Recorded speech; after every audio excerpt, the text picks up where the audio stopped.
Welcome to Perspectives in Peds, or PIP for short, your go-to podcast for insights into paediatric practice. From clinical approaches and emerging research to the everyday wins and challenges, we bring you OT perspectives that inform, inspire and spark conversation. Hi everyone, welcome back to Pipcast. Hello. Today I am joined by Jacqui Ornellas, who was previously Jacqui Snider, and I'm also joined by Georgia, and we get the privilege of questioning Jacqui on all things coach approach. So I'll do a bit of a bio. I'll read it so I don't butcher it. So Jacqui is an experienced paediatric occupational therapist and ICF PCC-level coach whose goal over the last decade has been to shape how coaching is integrated into early childhood intervention. Jacqui believes the key to success in our work is creating powerful partnerships. In keeping with this, she partners with therapists, educators and leaders to train and support them in embedding neuroscience-informed communication and collaborative practices in their work, leading to sustained outcomes for children and families. So welcome, Jacqui. Thank you so much. I'm super excited to be here. Lovely. It's really our privilege. We can attest to Jacqui's skills in this area. Our whole team has trained in the coach approach under Jacqui, and all the best OTs I know, especially in the early intervention space, have at least know of Jacqui or have come across her materials or trained with her. So we feel very lucky to have you on our podcast, and hopefully can give some tips and things to our listeners around the importance of coaching and the value it can bring to not only the early intervention space, but also all the work we do. And I know recently Jacqui and I have had some really exciting conversations around just how coaching infiltrates so much of our work. And we always talk about even how we double click each other, you know, in the office. Yeah. And using it in our supervision as well. I think we use a lot of coaching language and stuff and the principles in our clinical supervision as well as in our sessions. It's really cool. So we'll kick it off. Jacqui, as a coach approach facilitator working with clinicians across all kinds of disciplines, and our listeners are not just OTs, they're a variety of allied health and educators, could you just tell us a little bit about your background and what made you come into this work? Yeah. I think that, you know, my journey's really been a journey right starting back from when I first graduated and started working as an OT, and 35 or more years, which, that's how old I am. I've watched a lot of the practices, the OT practices change over the years. I've watched best practice evolve from the clinical way of doing things, very much a clinical medical model, to the more key worker model.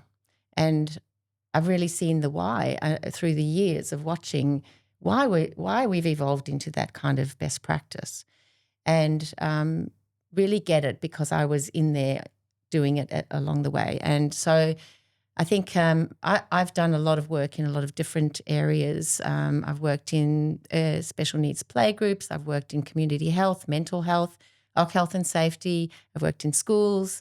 I've worked in not-for-profits in the early childhood therapy practices or services. And I think that over that time, what I've really watched with parents in particular is way back when we first started working with them, we'd bring the children into the clinic, we'd do the work with them, we'd make sure the parents weren't in the room because we thought that they were impacting the way the children were reacting and learning, was interfering with it. So we'd send them off, and then they would come and pick their child up after the session.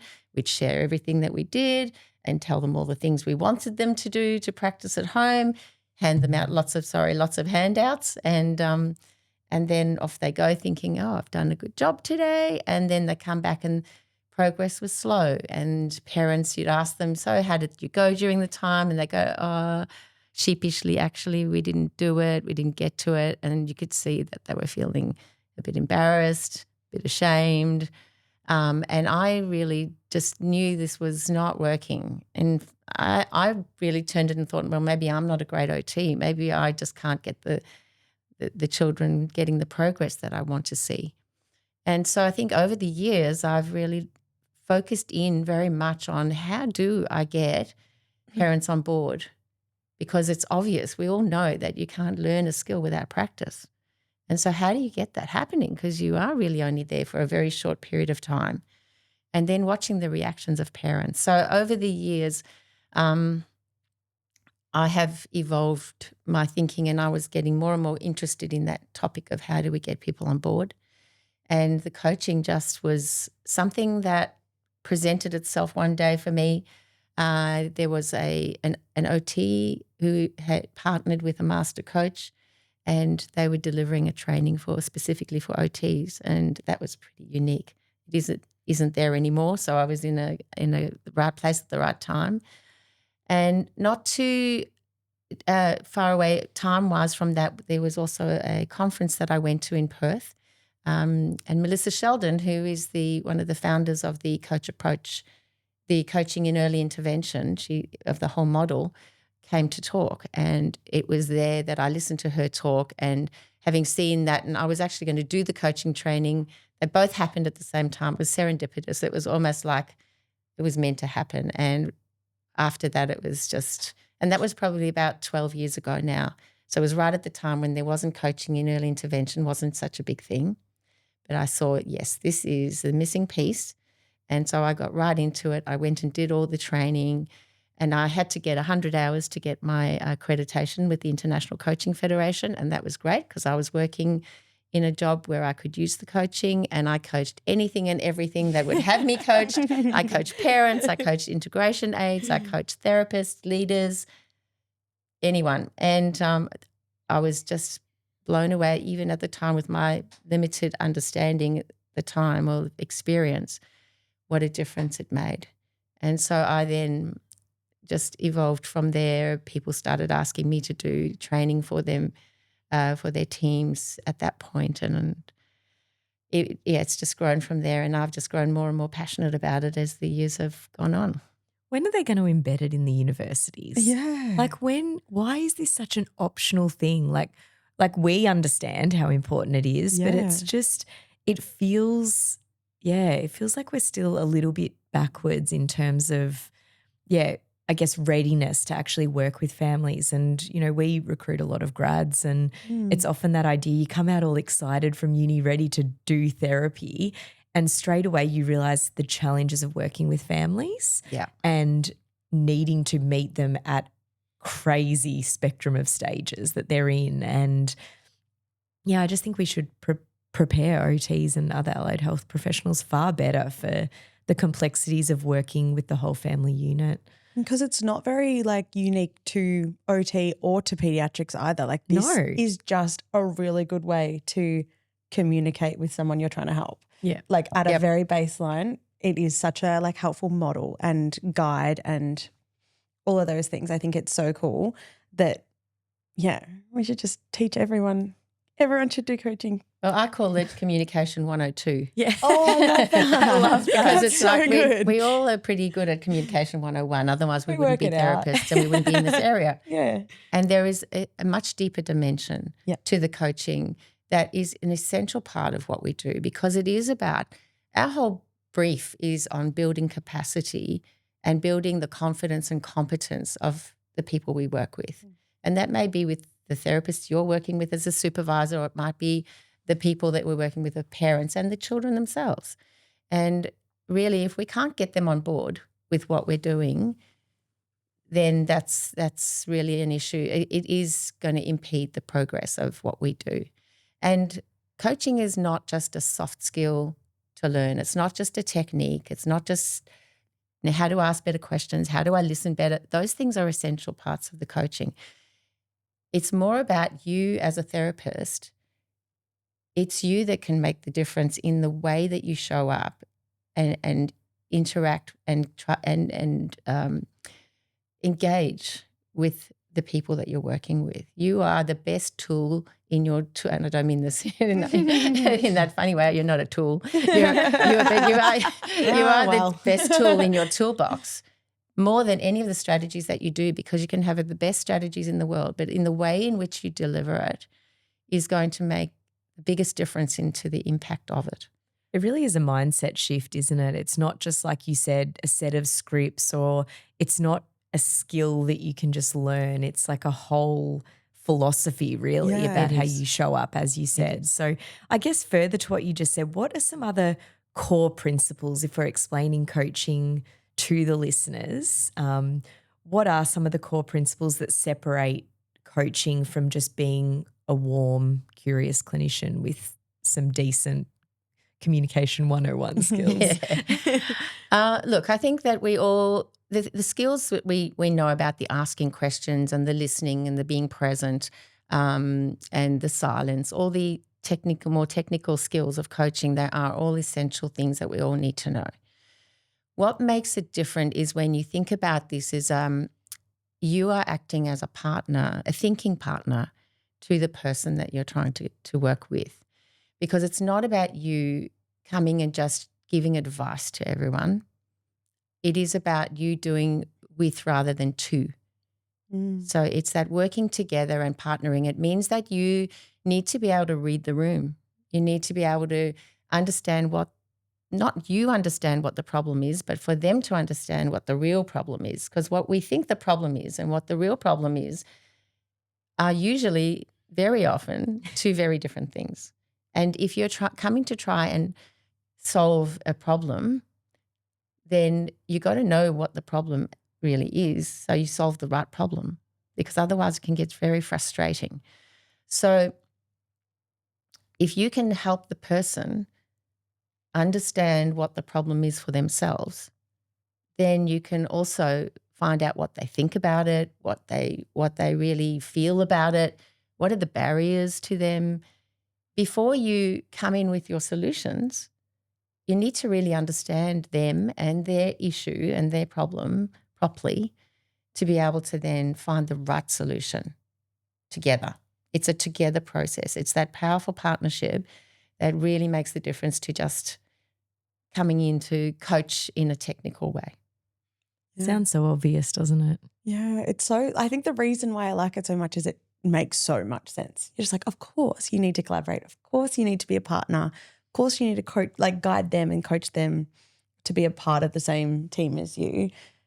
But it's really hard to do in practice. It is. I think like we think about there are so many, key principles encouraging, the client to be like acknowledging that the client is the expert in their own life, and I guess using those open questions and not just fixing the problem, which I think personally for me is one that I have to actively work on quite a lot not just be like, oh, why don't you try this? What about this? What about this? Because I guess as OTs and as clinicians, we're master problem solvers. we're problem solvers. We just It's my want whole to fix. thing. Yeah.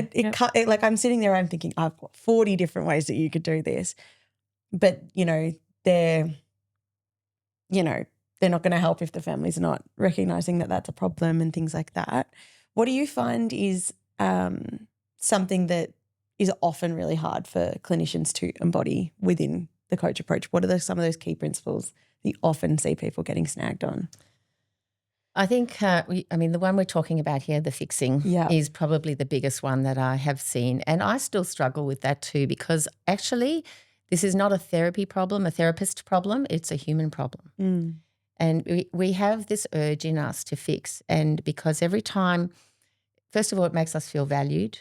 This is about you. And this is why in the coach approach, to me, I'm really looking at building the practitioner behind the practice rather than just the practice, because this is a self-awareness thing. It's a thing where this urge to fix is a value-driven thing. We're here to bring value. And if I'm not fixing, then I can't, then do I, it's an identity thing of, am I valuable?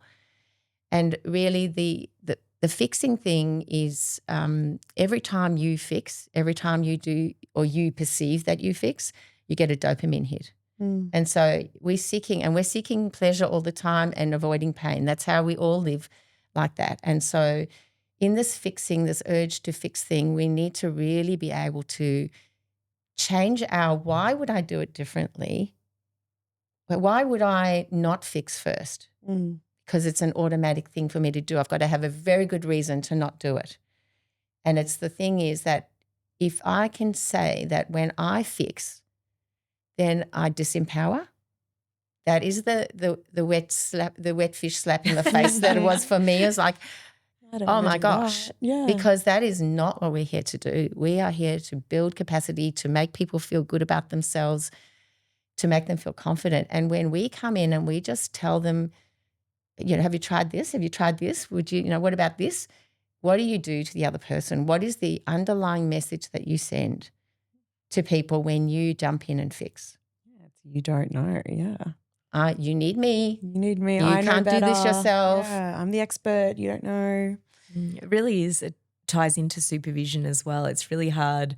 And as someone who's supervised OTs for a long time, I still get that urge, especially because I don't have a current caseload to get stuck into get my therapy fix. So, it's that classic thing like Michelle Bahari talks about, giving a fish versus teaching to fish. And sometimes it's just so fun to give a fish and it's like the impulse control to just sit with it and be like, oh, I could give you a really good idea here. It's challenging. And I think it is that reality check of early on, I think, even with new graduates, they often seek a lot of fish and a lot of quick answers. And the more that we just give them so readily, the more they see experienced clinicians as the expert and the more it does disempower them or feel that they're going into sessions as imposters or frauds, which is just not the case. No. So even through supervision, we've learnt to just actually build people up and show them that they do have a lot of answers. Yes, there's things we need to teach, but it flows through all the work we do, clinical and also personal. So I really like how you explained that. I guess most of us were trained to be the expert. So clear assessment, clear intervention, clear evaluation and problem solving, as we've mentioned, like we really love that.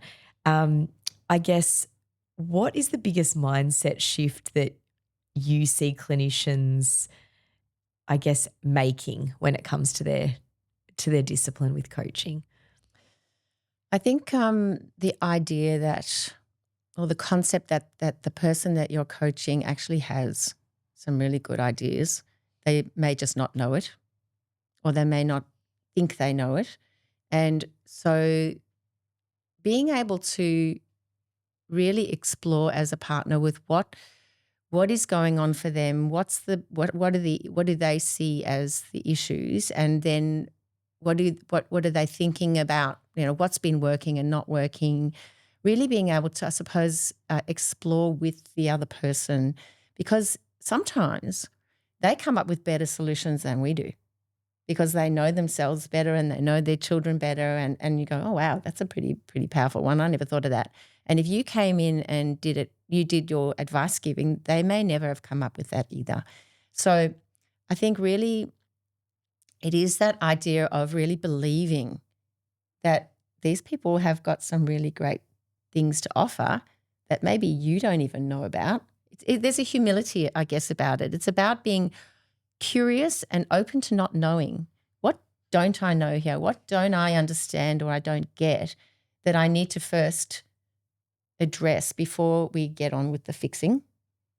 And that the fixing is in partnership, not you alone coming to fix.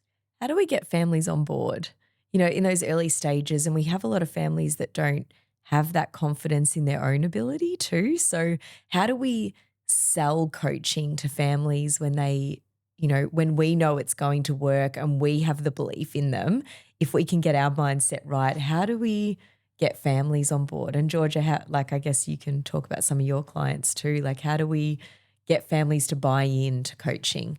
Yeah, I guess a tool that I've been using of late is kind of letting them in on the fact that we are doing coaching and explaining it to them a little bit and saying, I am going to leave a bit of space. I really want to hear your answers. And kind of, being a bit transparent with it, not trying to sneakily coach them, which sometimes actually is a better approach. You're going to you got to pick your crowd. But I had a 17-year-old client and I was really struggling to understand his understanding of his needs, right? So I was like, do you actually believe what you're saying? Do you actually believe that this is not a problem, or are you feeling like it's hard to admit that it's a problem? I couldn't quite get to the bottom of what is actually going to be helpful for you. So I was trying to use some coaching and trying to like ask some big questions, and I was getting some really like I was having a really hard time pulling an answer out of him. And I thought, this is probably where I need to just sit in a little bit more. And I was like, I actually think I just need to ask you questions until you kind of reflect for yourself. And I laid it out for him a bit, and he was like, okay. And took us a couple more sessions, and we eventually kind of got some progress out of it. But yeah, I think I get families on board by letting them know what we're doing. But I'd love to hear your ideas. Yeah. Look, I love what you just said. I think that's awesome. I think what you call is an extension of what I say, making the invisible visible. Yes. You've heard that one before. Love that one. The things that we think that we don't ever say, and that we think people should read our minds and know, and they don't. And we all see the world through so many different lenses that it's just not logical that they would. By being clear about what you need and saying it to them. So one of the ways that I might do it is say, I hear then this and this is your problem that you're coming with and that you want to solve. And, I have lots of ideas. And what I don't know or understand is about you and about your understanding or your perception of this whole issue and what you want from all of this. And so before I jump in and give you any of my ideas, then I would love to really hear and understand and know what is happening for you so that we can really target what it is that we're going to work on. And I really believe I don't believe that I can just come here and solve your problem without knowing all that, nor without your input. So the way I do this, and I don't make it an option really. I just say the way I do this is in partnership. And I see us as equal partners. We play different roles in this partnership. I bring different things than you, and I can't do this without you. And just to say, so I'm going to sometimes ask you questions about things that I don't understand or know, and you're welcome to ask me questions. And because to me, we're equal partners, equal but different. There are going to be so many people that pause and replay that a lot and like request the transcript. Stealing that speech for myself. That was very well said. Press the little karaoke button on Spotify. No, I think that's awesome. It's just, it's so empowering for the person that you're talking to let them know that you're seeing them in that light, because I think it can be such a vulnerable space to be in a therapy space and to be in a learning space and to be receiving help.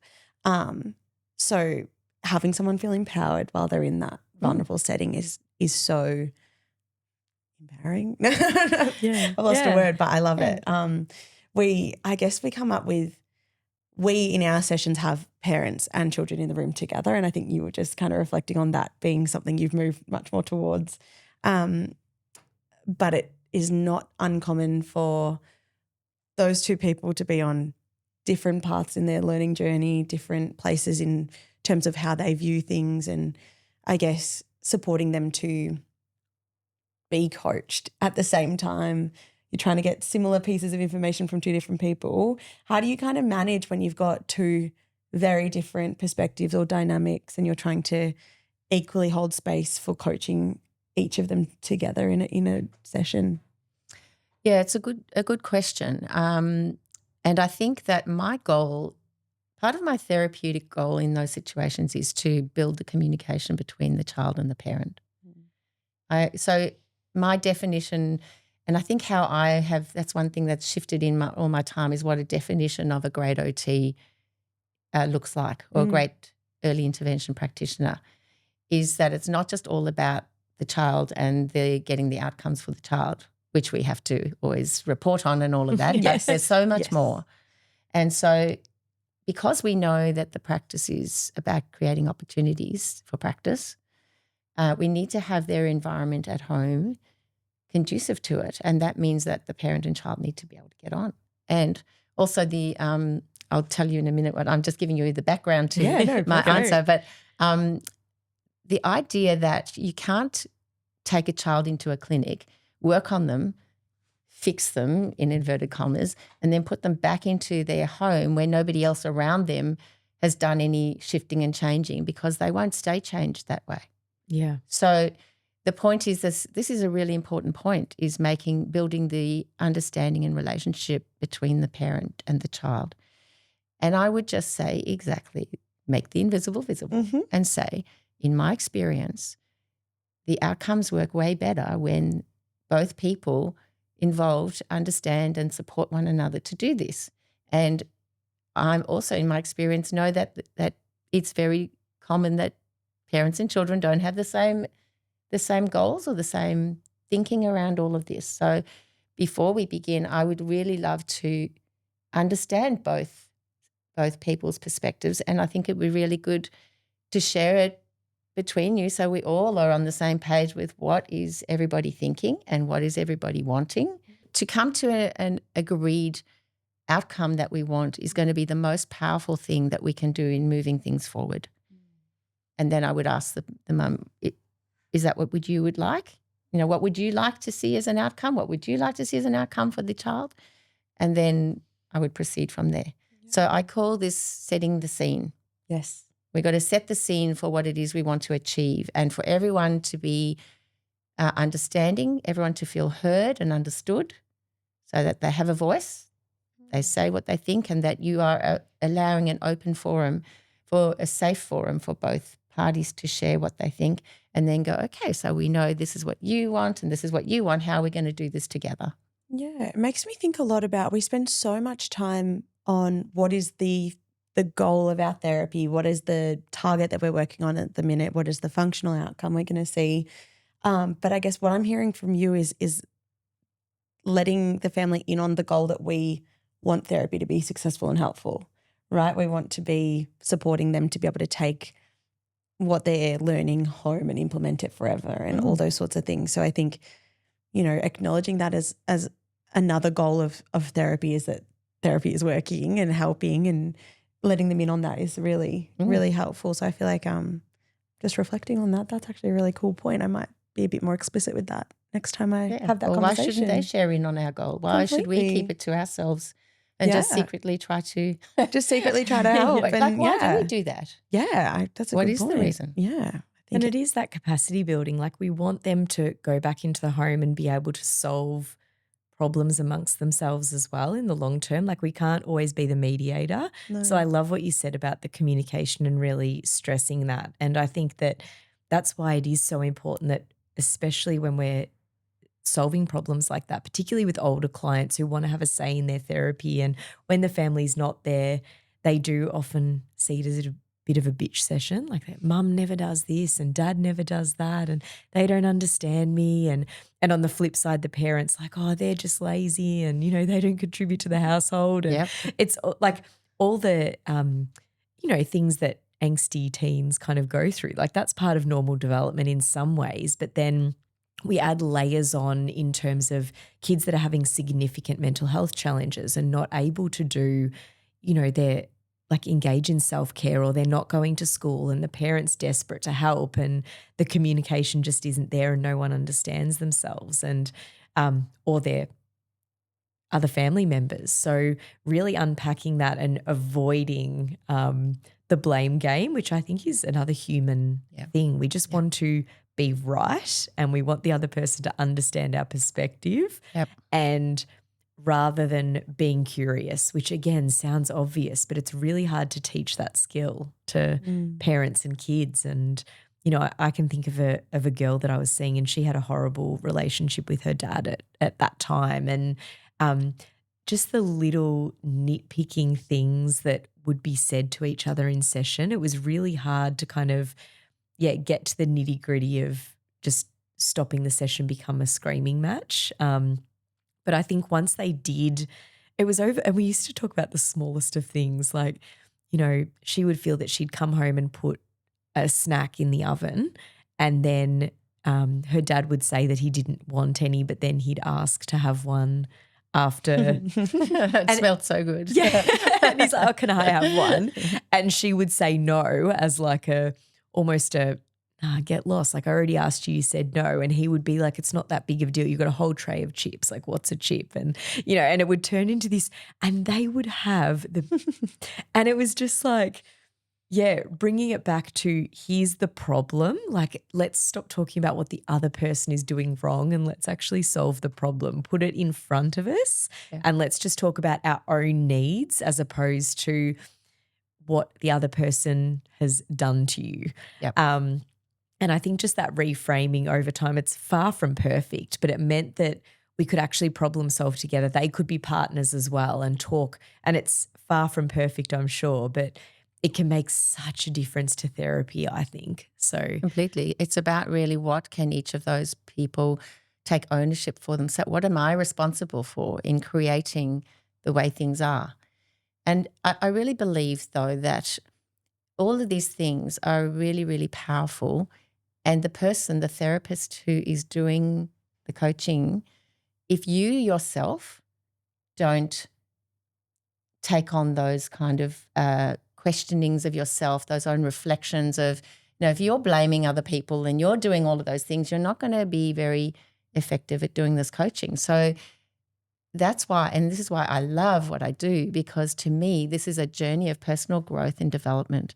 And that's why I say it's about building the practitioner behind the practice, because you yourself have to be able to know and see these things for yourself and live it in order to then use it to see what's there with them, like what would be good. And when you do that kind of conversation of unpacking, opening it up for dialogue, you're role modeling the very thing that you're trying to teach, that you're trying to have them do themselves, which is be open to each other's perspectives and be open to what don't I know here, because you're coming in saying, I don't know this. I want to hear what you're thinking. I want to hear what you're thinking. We're all thinking different. Oh, look, we're thinking differently. Wow, we need to think of something together that we both want. So you role model it first and then you can coach it going, remember how we did that? Well, that's what would be really good here. What do you think? And you believe it. If you've done it because you know it works. It's not just a theory that you're kind of hoping will land. It's like you have lived experience, so it's much easier. Yeah, definitely. I like it. If a clinician is listening to this episode and irrespective of their background and thinking, I want to start bringing some of this into my sessions, what's one thing that you would suggest that they start trying tomorrow? Or this afternoon, whenever they're listening. I think this whole thing about wanting to fix, I'll give two things because we've talked a lot about fixing, but I have a mantra that I use for myself, which is when I feel like I want to tell, that I turn it into a question. So every time if I think it's the time that I want to practice coaching, there's always a way you can ask a question about something you want to tell. If I want to say to you, why don't you try this? What question I'd turn it into is, what have you tried? So because you don't know what they already know. And very often you might find that something you're about to suggest to them, they've already thought of. And how do you feel when somebody tells you something to do something that you've already thought of and already tried? Yeah, pretty annoyed. Yeah. That is not a way to get people on board. So if you can start out, particularly when you're starting out in a new conversation or building trust with a new person, before you tell, turn it into a question or think how you might. Could I turn this into a question? And if so, what question could I ask? So that'd be the one. And the other one is then be quiet and let them listen. Let them speak. Just shut up. Shut up. Silence is the other one. So when you feel like you want to jump in and, I can relate to that. I want to tell you what I think, which is what goes on in our brains. Mm-hmm. Sit on your hands, because I don't know why that helps, but sitting on your hands helps too. It's just an anchor of something and count 1001, 1002, 1003 and just leave the quiet and silence and see what happens. So, yeah, just experiment with those couple of things. I think you would find that interesting, what you might discover. That leaving space was probably the biggest like aha moment I took out of the course initially, when I first did like your full training, and it's just so powerful. It allows, I think, it allows the person you're talking to come up with their own question for you. Mm-hmm. You're asking them questions and they're not quite sure. They will ask you a question back that gives you just as much information about what they know as it does when they give you an answer. Yep. But they're not going to ask you questions if you're spending the whole time asking them questions, and you set up the expectation that they are answering you ask. And I think that space has so many times saved me from taking the wrong path, making the wrong assumption about a client, or and has probably built a lot of rapport as well. I love it. It's like magic. Well, every time you talk, they're probably not thinking or reflecting, and you can be diverting their good reflecting time for themselves. You're taking them off what they're thinking and onto what you are asking, which may or may not be the right path. So if you just zip it up, they will take you where they need to go, not where you think they need to go. Exactly. Yeah, I love it. I think the thing that I took was really understanding like the amygdala hijack, I think, and just our role is to upregulate. No one comes up with good solutions or learns from a place of dysregulation. We know that about the kids. So why would we not apply that principle to adults and the caregivers that we're working with? And that's something that I always just think like, is what I'm saying, dysregulating this communication partner, or is it building them up and upregulating and co-regulating? That's something that I have always it's stuck with me, and I take it into all my sessions, all my interactions with adults really. Yeah. Do you want to do some quick fire questions for Jacqui? I do. I love quick fire questions. I'm scared. Not too hard. You're a coaching expert, so they shouldn't be too hard. Of course, I'm an expert. You're an expert. We'll just try and zip Whatever it up. that is. If we leave enough space, she'll come up with something profound. That's I'm sure. That's it. Our first question for you is, what has been the hardest thing for you to master in terms of coaching? Definitely still the fixing and talking too much. I'm a talk to think person, so as opposed to a think to talk person, and I love that delineation between the two. I'm the same. Yep. And if you are a talker, then you talk. It's like airspace time. There's only so much. It's the coaching. They say in pure coaching, we're supposed to do 80% of the 20% of the talking and 80% listening. And that ratio is difficult. It's hard to achieve, for sure. Because you're very excited and you want to help so much, like all of us therapists do or practitioners, and we have to learn that that's not the helping. Yeah, we love to chat. We're on a podcast. Yeah, I mean, that's what we were saying earlier. Yeah, we're talking. That's right. Yeah. The coaching question that sounds simple but lands every time. What's your go-to coaching question? What really matters to you here? Ooh, I liked that one. That was good. I know, write it down. What's a phrase that you might hear a clinician say that would shut down a coaching conversation quite quickly? Have you tried this? Have you tried that? I feel like I just got added. I've never said that before. No, it's a good point. It changes it from a coaching conversation to just a regular old trying to help but not helping that much conversation. Telling conversation, A telling conversation. It's the doing to, not the doing with. Absolutely. I love that. What's a coaching principle that you feel is easy to understand but hard to implement? I think the two that we've talked about. I know it's kind of like a bit of a fixing. same. It's definitely the fixing is the biggest one that we all struggle with the most. And there is a few really, because there's also the thing about really believing in the parent or the person we're coaching's ability, that we think we've been called to come in and help. and we're being paid to solve. That's kind of what I think people think. And it's just something that we really need to shift that. What is a really successful outcome? And the success, so in other words, what if I was to say I'm a great therapist or a great practitioner, it means that my job is to help other people solve their own problems, not I'm here to solve the problems. I'm here to partner with you to help you solve your problems. Yeah, that's beautiful. I really like that. I think the last question we're going to have for you today is, what's one thing that you wish someone would have told you earlier about, coaching in general and about this work, and something earlier in your career? What's something you wish you knew sooner? I really think that it comes down to the order in which things happen. The tell first versus get curious first, then tell. So first ask, then tell, as opposed to tell and then ask.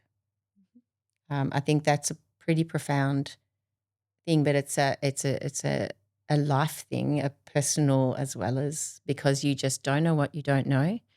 And we do a lot as humans of guessing what people are thinking and feeling.